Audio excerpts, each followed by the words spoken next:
So ayan o, what's up guys, Asyong TV na naman ano. So bago ako makapagsimula o bago ako magkwento tungkol sa endurance, pasensya na at ngayon lang ako nakapag-upload ng mga nangyari sa endurance kasi hanggang ngayon, simula nung bumagyo, wala pa rin talaga kaming net kaya nahihirapan akong mag-upload ng mga videos ko guys.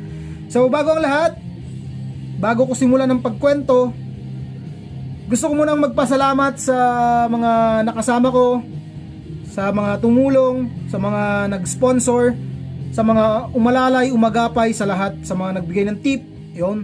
Syempre, gustong magpasalamat sa Tayamag sa pag-aalaga sa amin mula umpisa hanggang dulo. Syempre kay Ariel Antalan sa pag-asikaso din ng mga kailangan din natin na nawala, kailangan palitan sa kon natin at siya nakahanap. So shoutout sa iyo, parang Ariel Antalan. So Tayamag, kay Pops Alex Moreno, kay Boss Alver kay Boss Alver at kay Mark Motovlog at sa buong family ng Tayamag yung or Tayamag family. So, yun guys. Maraming salamat sa inyo. Salamat sa inyo lahat ano. Nauutal pa ako. So, bago ako magkwento, syempre dumaan kami ng Bontoc ulit pagkatapos bago kami umuwi. So, nagpa-car wash kami doon at nakilala ko si Sir Henson, Henson Rosete or Henson Roset ba to? Yun lang, paki-correct na lang ako, sir. Doon kami nagpa-car wash sa kanila. So, shoutout sa iyo, Sir Henson Rosete or Henson Roset and June Rosete or June Roset. So, shoutout sa inyo diyan at syempre shoutout sa Hideout Car Wash diyan sa Bontoc Mountain Province, ano? So maraming salamat sa pag-asikaso sa amin at sa paglinis ng aming mga body, no? Syempre kasama ko diyan sila Toshiro Rider, at Kuya Dre at syempre si Tropa Moto, no, guys. So again, maraming salamat sa inyo Sir Henson at si Sir June ng Hideout Car Wash diyan sa Bontoc Mountain Province, ano? Maraming salamat. Sana magkita ulit tayo mulit at maraming salamat sa suporta at pag-follow. Boom. 'Yon. So guys, simulan na natin ang kwento, no? Magkwento ko lang yung mga naranasan ko tungkol sa endurance. First time ko eh. First time lahat. First time sumali lahat. First time guys. So talagang pinaghandaan ko, lalo na yung motor, pinaghandaan ko. So alagang tire mag yan eh, syempre. Lahat pina-check at saka kay Ariel Antalan. Yan. Yun nga. Pinagandaan ko para syempre nakatakot eh kasi first time nga tapos ayoko maging pabigat sa iba. Excuse me. So, ang nangyari guys ganito. Umpisa pa lang doon pa lang hindi ko na makita kasi may problema yung mata ko, mahina sa dilim. So, ang ginawa ko nung ako na yung magta-take off, gumilid ako sa kaliwa kasi kapakanan kami. Gumilid ako sa kaliwa para mag-antay sana ng mga kasama. Kaya nakantsawan ako ng mga kasama ko. Kasi nakalimutan ko, promise, nakalimutan ko magkakasunod lang pala kami. So, yun ang epic fail ko guys. So, okay na yun. Kinakantsawan nila ako. And then after that, after 10 minutes guys, makalayo na kami sa starting point. Gumewang yung motor ko sa putik. Kasi hindi ko ma-distinguish talaga. So, yun nga, medyo muntikan, kinabahan. So, nakabawi naman. Yan. And then, first photo ops namin kasi sa skyline, ano? So, yung papunta pa lang dun, guys. Papunta pa lang dun. Ang hirap ng daan, madilim, maputik, malubak. Lahat. Kumbaga, sinusundan ko na lang yung nasa harapan ko eh. So, bago kami makapunta ng skyline guys, nawalan ako ng preno. And then syempre kinabahan ako eh. Hindi ko na yata nakunan guys kasi medyo nalowbat ako or something na hindi ko yata naon. So ipapakita na ng iba kong mga kasama yung mga nangyari sa akin. Kukwento ko lang yung meron akong nakunan na pangyayari, no. So nawalan ako ng preno, kinabahan ako syempre. Ang sabi sa akin kasi ni Kuya Dre, pababa na lahat after nun. So hindi ko balis sa isip ko na what if. So ang ginawa ko lang focus. Eh di papunta na kami. Nawalan ako ng preno. syempre, nung huminto kami, inanuhan ko muna ng gasolina yung tangke ko. Tapos, chinek ko, talagang wala guys, wala. Uminit ata preno ko. Oh, bakit? May time na wala eh, oh. Oh shit. Okay kang hirap biglang pack.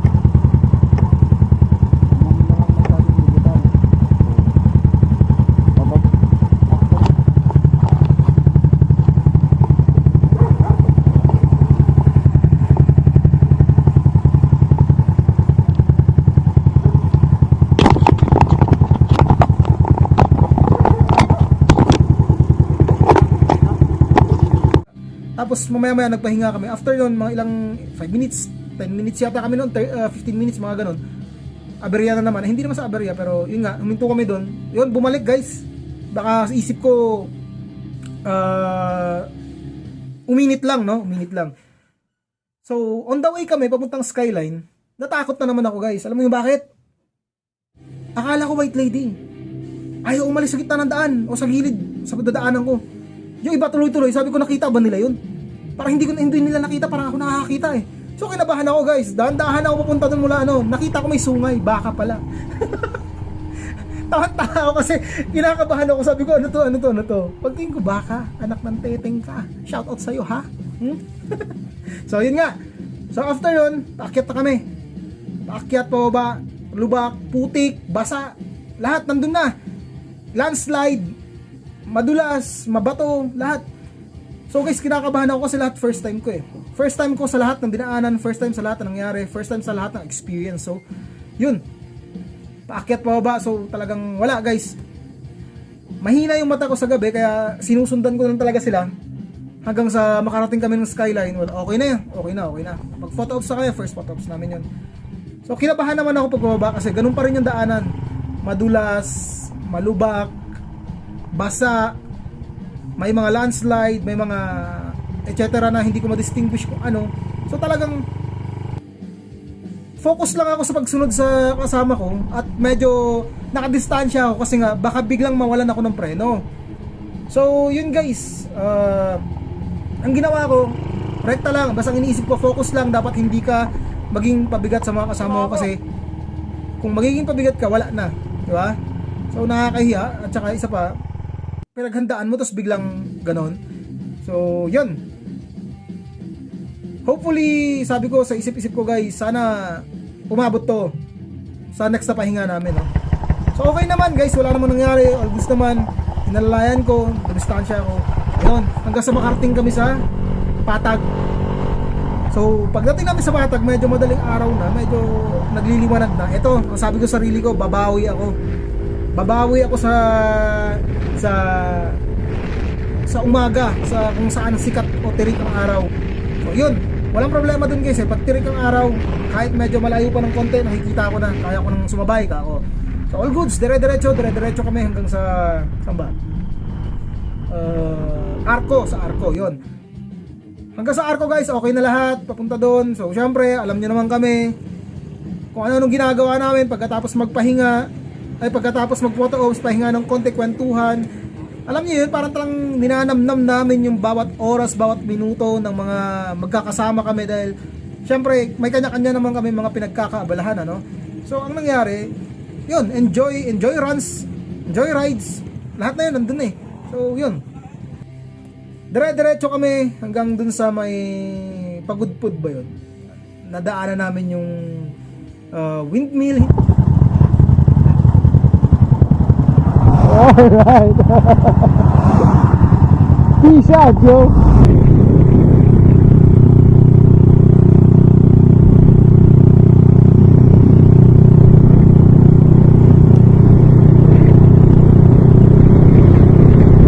Yan, pagkatapos noon, Patapat Bridge, parang nagkabaliktad, no? Pero yun nga.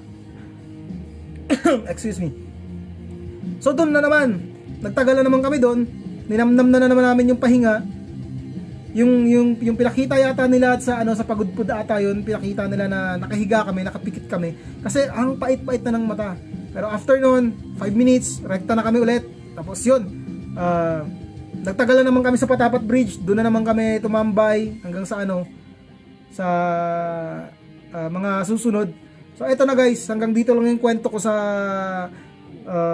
papuntang Tuguegarao, or hindi ko pa na yata nakunan kasi wala na, lowbat na ako, naglolo ko yung pinag-chargean ko sa cellphone. So lowbat na ang lahat. So wala kang magagawa kundi dumiretso. Yun. Pumutok na yung araw at sobrang init. Doon na ako nakaramdam ng antok, lahat pagod at nakakairitang pakiramdam na ang init. Kasi hindi talaga ako sanay sa ganung tema, yun. Namamanhid din yung kamay ko hanggang ngayon, guys. So yun, dire-diretso lang kami. Wala namang problema. Sige lang. Hanggang sa naligaw-ligaw na kami, wala na. Tapos papuntang babalik ng Mountain Province, guys. Tabuk. Ayan, naligaw na kami dyan. Doon kami nagtagal mismo, as in. May mga pinagtanungan kami na doon, dito, pabalik-balik kami. So hanggang sa medyo kumain ng malaking portion ng oras namin. So okay lang yan. Go. Walang magkukwit, syempre. Di ba? Walang magkukwit. Ang importante, safe kaming pumunta, safe kaming makakabalik at makakauwi, at matapos namin yung mga photo ops. So, yun nga guys, natapos namin lahat hanggang dun sa Eagle na yun. So, yung trivia, may trivia dun sa Eagle, guys. Abangan nyo yung trivia nun. Ewan ko kung si Tropa Moto maglalabas or ako. So, tignan natin. So, hanggang dun, guys. Natapos namin ng photo ops. Yun nga lang, guys. Sad to say, hindi na kami bumalik sa Bontoc kasi una, doon pa lang sa Kalinga pa lang may aberya nang nangyari kay Kuya Dre. Sobrang luwang ng kadena niya na halos hindi na pumapalo na, guys. So may alanganin yung lugar namin para mag-repair doon. So talagang ginapang namin hanggang Perseles ba yun? Oh yun, Perseles.